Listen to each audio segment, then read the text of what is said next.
Hello, welcome back. Now, again, the two objectives are there. We were in the types of clutches used in the automobile. These are the types of clutches. Out of that, we have discussed about the up to multi-plate clutch. Now we'll discuss about the semi-centrifugal clutch or the centrifugal clutch. See, a centrifugal is a force.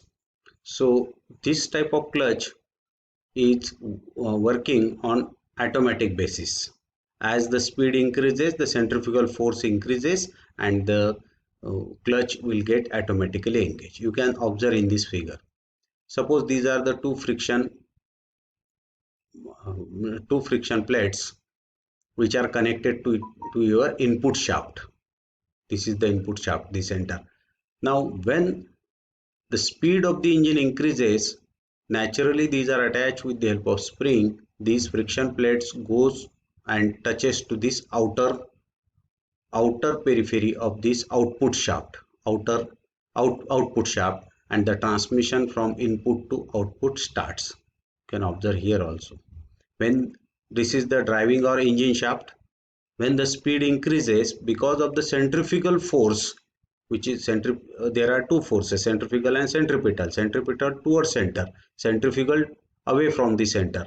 So away from the center force, when this the gap is filled with the help of the centrifugal force, this touches to drum this outer drum, and the transmission starts. You can observe such type of transmission in your two-wheelers, Activa, then Scooty, and all those. When you accelerate the engine, the speed of the engine increases and the transmission will automatically start. The vehicle will move from its place. If you look in this figure, you will find that here a heavy weight A is installed. When this speed of the engine increases, this heavy weight goes outside because of the centrifugal force, and it creates a pressure on this pressure plate, which creates a then later on creates a pressure on the friction plate. So such type of clutches are used in the automatic vehicle. The springs are eliminated altogether and only a centrifugal pressure is used to apply the required pressure for keeping the clutch in engaged position. The advantage of centrifugal clutch is that no separate clutch pedal is required because it is automatic. The clutch is operated automatically depending upon the engine speed. As the engine speed increases, the clutch get engaged. As the engine speed decreases, the clutch will get disengaged because of the less centrifugal force. As the speed increases, the this weight A flies, thereby operating the bell crank lever B, which presses the plate C, which presses this plate. This is the pressure plate, which presses the plate C. This force is transmitted to the plate by D. This force is transmitted to the plate D. This is the friction plate D by means of springs E. Because it must be disengaged always. When the speed increases, then and then only, as the weight will go outside because of the centrifugal force, this lever should operate it. This lever should press it. The plate D containing the friction lining is pressed against the flywheel F. This is the flywheel F. This F. This is the flywheel F, thereby engaging the clutch. The spring G serves to keep the clutch disengaged at low speed. The spring E keep this spring at low speed. This spring will not allow this D to press on this friction plate. So these springs keep this at disengaged position. Say here it is written that say at 400 rpm. Suppose the engine is moving at 400, there will not be engagement of the um, clutch. To stop H, limit the amount of the centrifugal force here, because if you increase the speed of the vehicle, it should not happen that this will goes on, the force will goes on increasing on these plates. So it stops here when the speed goes beyond the critical speed. So this is automatically it operates. So this is centrifugal force. Now whenever some part of the centrifugal force is replaced with the help of springs, then it is called as semi-centrifugal clutch. In this clutch you will find that three springs are installed like a coil spring, and three weights are installed for automation. Means automatically it will operate, but it is semi-centrifugal because some three springs are creating pressure like this on the pressure plate. See, these three springs are there. These are always creating the pressure on this plate. But as the speed increases, again the lever goes away and it creates a pressure. It is similar type of centrifugal clutch, but the components are reduced. Components are, suppose six components are there in the centrifugal clutch. Now here only three are there, and three are creating the force along with the pressure. Three hinge and weighted levers are arranged in equal intervals. The lever is having fulcrum at A. The lever is having fulcrum at A and is hinged to pressure plate, and it is hinged to pressure plate at this position. At B, the upper end of the lever is weighted. The upper end of the lever is weighted, and D is the adjusting screw. Adjusting screw means it can now when this, because of the centrifugal, when this go away, this will create a pressure on the pressure plate. Here you can observe this the same mechanism. The same mechanism is enlarged here.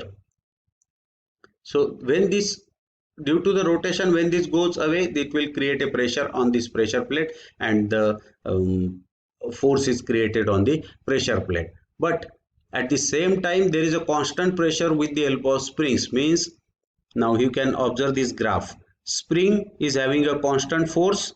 Now after increasing of the pressure, increasing of the speed, as the engine speed increases, then the centrifugal force goes on increasing the force on the pressure plate. This line shows the pressure plate. This is the engine speed. As the engine speed increases, the force on the pressure plate also increases, but there is a initial force on the uh, pressure plate because of the available spring. So in this type of clutch, a semi-centrifugal force is created. Semi means half. Semi means half centrifugal force is created. The life of the clutch is more than the centrifugal, full centrifugal clutch. So such type of clutches are used in the automatic vehicles. Now in the modern vehicles, you will find some another type of clutches which is called electromagnetic clutch. It is a simple procedure. Here electromagnets are provided, and the current is given to this electromagnet, this B and D. These are the electromagnet. This is the B, and this is the electromagnet too. When the current is provided to these electromagnets, they attract this pressure plate towards them, and the clutch is engaged, and when the current is disconnected, they disconnect the disconnect it, and the clutch is disengaged. A is the engine flywheel. A is the engine flywheel.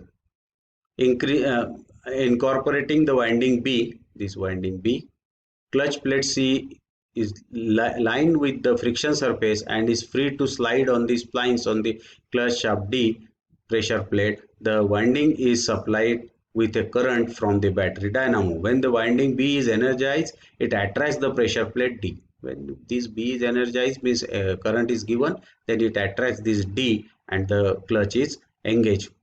When supply of B is cut off, the clutch is disengaged.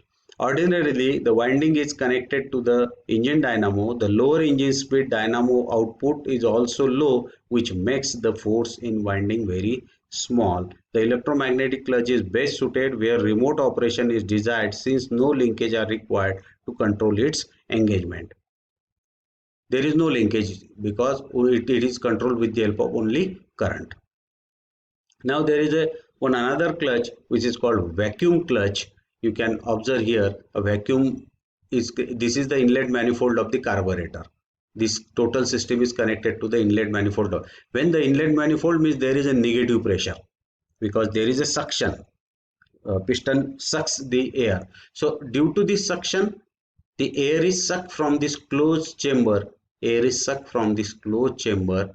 Now total. Now here you will find that there is a vacuum cylinder, and this is connected to your clutch. So this vent is open to air, but this is closed. Now this total portion is having a vacuum. When your inlet manifold sucks the air, even carburetor sucks the air, then the vacuum is created, and this vacuum is responsible for operation of the clutch. That is called vacuum clutch.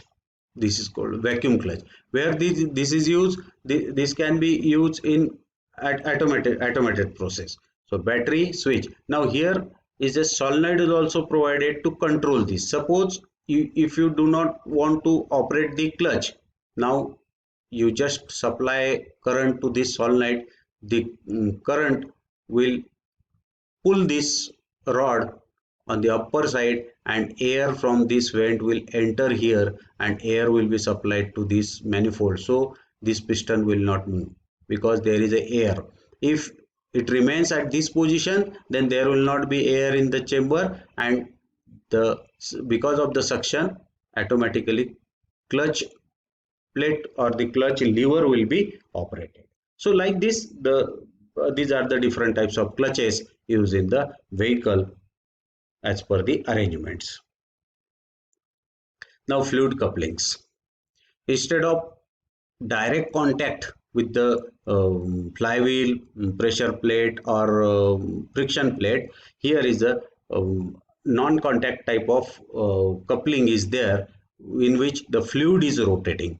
So you can observe here there are three parts. This is impeller, which is connected to your engine part, and this is the turbine, which is connected to your outer part. This is stator, which is stationary part. Now here, see, if fluid is trapped in between these three parts, now this is this figure, you can observe in this figure also. If the fluid is trapped in with, suppose one input shaft is rotating, automatically the fluid will get rotate, and because of this stator, the fluid will multiply the rotations, and that multiplied rotations will be supplied to the output shaft with the help of turbine runner.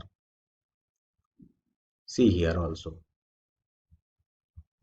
only fluid is in contact, only there is no contact between the parts. So this type of fluid couplings are used in the automatic vehicles, where the fluid is trapped between these three parts, and only if you rotate the one part, the fluid will rotate, and fluid will responsible to rotate the output shaft.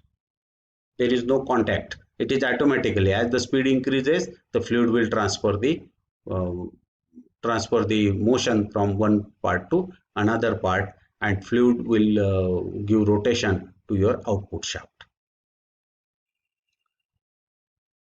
Here are the some adjustment, clutch adjustments are shown.